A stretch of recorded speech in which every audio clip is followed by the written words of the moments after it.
Government efficiency. We have the so-called DOGE, the so-called department, which isn't really a department of government efficiency. And that's been, wanting to cut down spending, reduce spending, save the taxpayers' money. Sounds great, right? Right? Sounds wonderful. All happy joy that we all feel that Elon Musk is saving us so much money that he's not really, But here's the thing. Is it really efficient to have a military parade in Trump's honor? Is that efficient? I don't think so. That's not an efficient expenditure of funds. That is marching troops and potentially tanks or whatever. I don't know what vehicles. Last time he wanted tanks. Last time he saw, I guess, the Bastille Day parade in 2018 or whatever, and he was like, I want tanks too. I want people parading in my honor. And that never happened, fortunately. I guess we had enough semi-smart people in his last administration that could put a quash on that. But now he wants to do it again. Now he wants to do it, and according to U.S. News and World Report, it is estimated that the parade will cost $92 million, mostly covering U.S. Department of Defense aircraft, equipment, and personnel.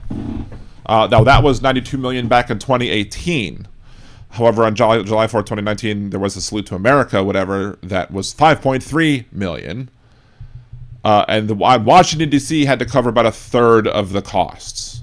So what could happen? I mean, first of all, you have to pay. You might have to pay the soldiers extra. I don't know. I don't know if you'd have to pay them to participate in a parade, or maybe they might ask for volunteers. But would you say no to self-proclaimed King Trump if he asked you to march in a parade in his honor?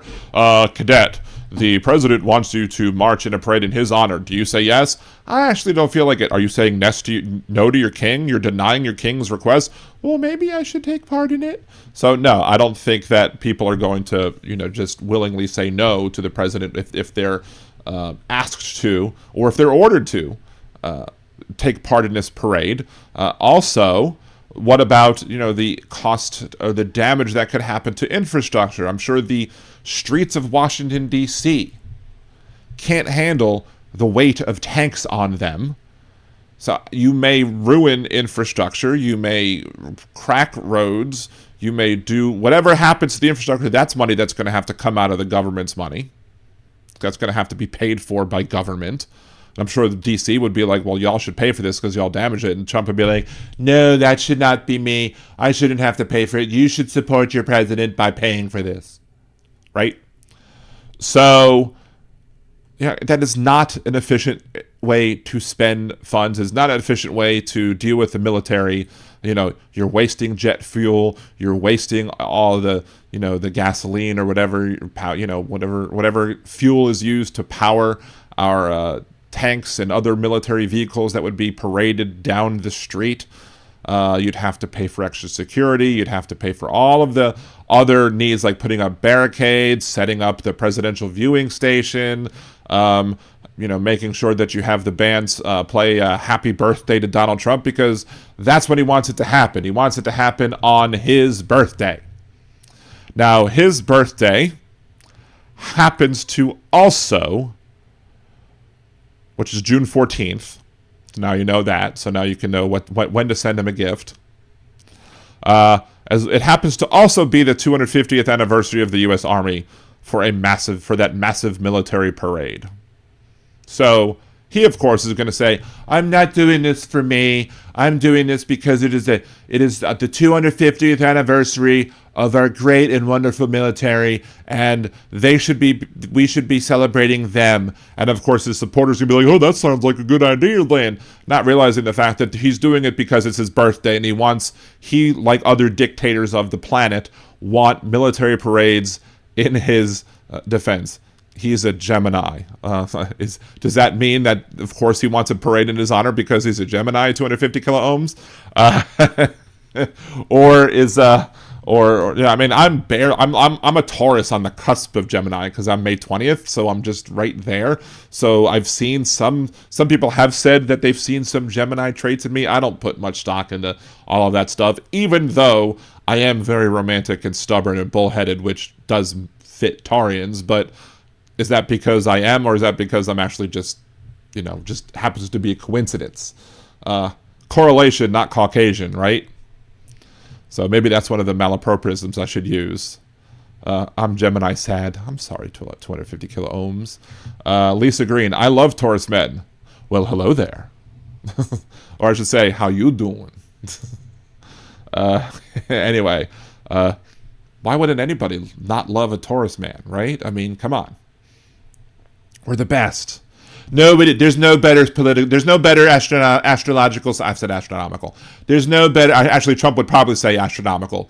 Trump would be like, there's no better astronomical sign than Taurus, except he's a Gemini. But I would say Taurus if I was being Trump.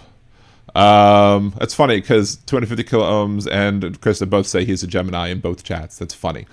Yeah, Flag Day as well, I suppose. But, again, he's going to say all these things, but we all know it's for him. We all know that this is for him and for nobody else. It's not to honor troops. It's not to honor the military. It's not to do anything other than to just honor, with quotes around it, himself and celebrate his horrible presidency. But while I did intend to talk about the military parade as a failure in government efficiency, because it's not efficient whatsoever, I also have to question this. Is government efficiency always a good thing? I say no. Are there examples of efficiency that could take place in government that we don't currently, take advantage of? Sure. For example, if I was in charge of a department that was meant to handle making government more efficient, I would look at perhaps all of the different mechanisms that we use to provide health care to other people in this country. For example, we have multiple examples of health systems or whatever that are used to provide health care. The veterans have the Veterans Administration, the VA. People who are living in poverty or who otherwise have smaller incomes and as such qualify for this, they take Medicaid. There are people who pay into it, as we all do. As you get older, you get Medicare. So it's 3 different ways to have, provide government health care.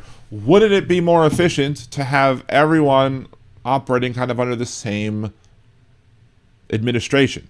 Just put all healthcare into one group, and each group it doesn't mean because it's in one group it's not going to handle the needs of other people differently, because we could make sure that the veterans have the needs that veterans might have, whereas the people who are on Medicare might have the needs that specific people who are aged into Medicare might have, and then Medicaid might also have different needs. But you could probably handle that under one umbrella. Now, unlike DOGE, unlike how Musk wants to do it, which is just hack and slash with the chainsaw and do nothing else, and don't care about the harm it does, don't care about the massive amounts of people who are going to be claiming unemployment because you just cut everybody at once. How I would do it is I would bring everybody together, and then we would reduce the overall size by attrition, i.e., as people retire, you have them train their other people who will be doing their jobs, but you have them all work together to get the job done. And as they retire, you make it so that at that point you don't have to replace the position, because now you have other people who are trained to handle those multiple things. That would be a way to handle efficiency and create more efficiency in government without actually harming the people who are, being laid off as they are currently, without having an interruption in services for the people who rely on Medicare, Medicaid, the VA, etc. Right? It would be a much smarter way of handling things, but nobody has claimed, at least on our side, that this administration is smart, intelligent, or whatever. But government shouldn't always be efficient. There are times where government inefficiency is a good thing. If we wanted a real efficient government, we would have a benevolent dictator. Because a benevolent dictator would be benevolent. As such, he would do the right thing for people. However, he would be the final say on everything. He would say, this is how it's going to be, do it, to get it done for the goodness of all the people in society. And if we had a benevolent dictator, not saying that a benevolent dictator is a good thing to have, just saying that would be the most efficient. Because he could just make the proclamations instead of having to go through, the process of passing the bill through the House, passing a bill through the Senate, having it be signed or vetoed by the president. And if the president vetoes it, having them be able to override the veto as well. So that in and of itself is government inefficiency. But it's a needed government inefficiency because we don't have dictators in this country, or at least we're not supposed to. And Donald Trump, while he's a self-proclaimed king, he's not benevolent at all whatsoever. In fact, he's malevolent, and he puts the dick in dictator. Although that might be Putin that does that to Trump, but it is what it is. Thank you, Donald. We need. And if you look at the administration now, it was efficient to shove all of the people who they wanted to deport on planes.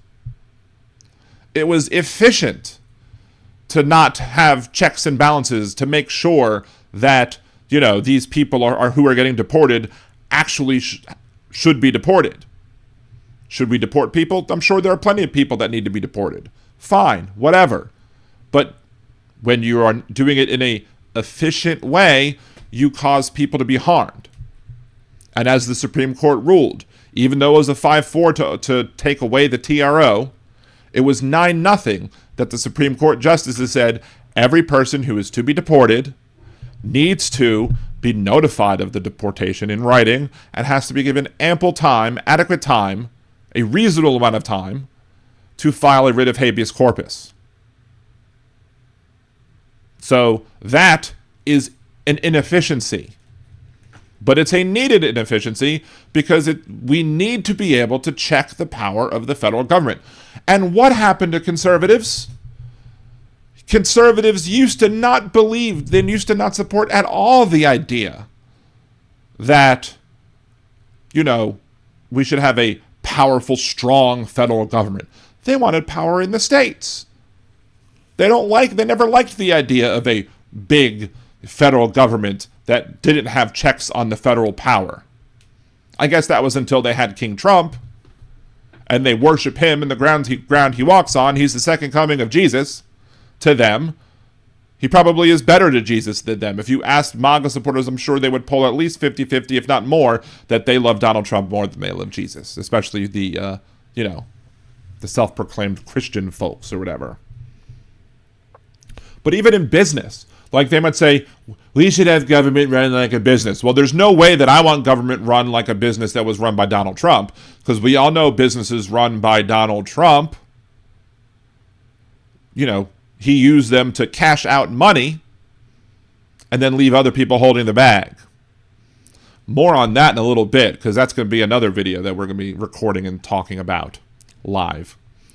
But if you have a business, like let's say you're running an oil company and you want to drill for oil, the requirement that the federal government might place on you to have some sort of device that would notify you of a potential problem going on with the drill, the rig itself, with the drill, with the oil coming up from the ground into the rig.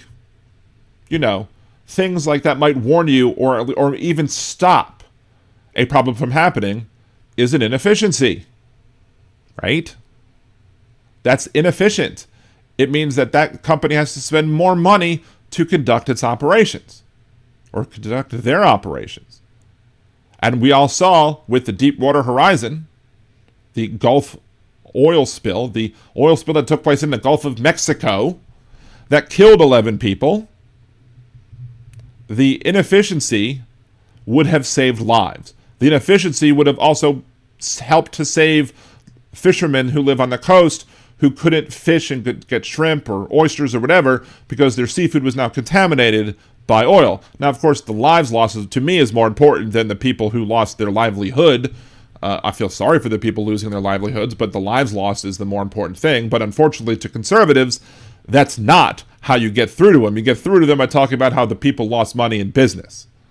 I bet you those people who lost their money in business, I bet you the people whose families, lost loved ones when those people died, those people would have liked a little more inefficiencies to take place in the private sector, because those inefficiencies would have saved lives.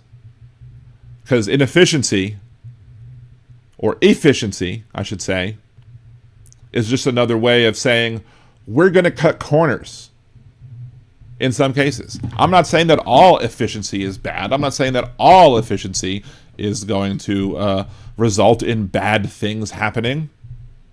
But I'm not going to say that all efficiency is good neither. We do need some efficiency in government, sure. But I don't trust Musk. I mean, they lied about transgenic mice. They lied about which Gaza, condoms or whatever was going to. They thought that we were sending condoms to Hamas so that Hamas could make condom bombs or whatever. That was their crazy conspiracy theory. So yeah, there's no reason to believe Elon Musk that he wants any sort of efficiency. He probably wants it to be efficient in such a way where there's no checks and balances, so that Donald Trump can help enrich him and make him the world's first. I was going to say world's worst trillionaire, but there is none yet. But if they became multiple trillionaires, he would definitely be the worst one. But he's going to try and use government to help him enrich himself, and without those checks and balances, i.e., inefficiencies, in the way, he'll have an easier time to do it. So what do you think? Is efficiency always a good thing? Do you disagree with me? Is it always a good idea to get efficient, or are inefficiencies sometimes a good thing? Can inefficiencies in government save lives, especially with the way that this administration views things as, quote, inefficient? Leave your comments down below. Remember to like the video, share, subscribe to the channel, and unless you're a Nazi, have a good day.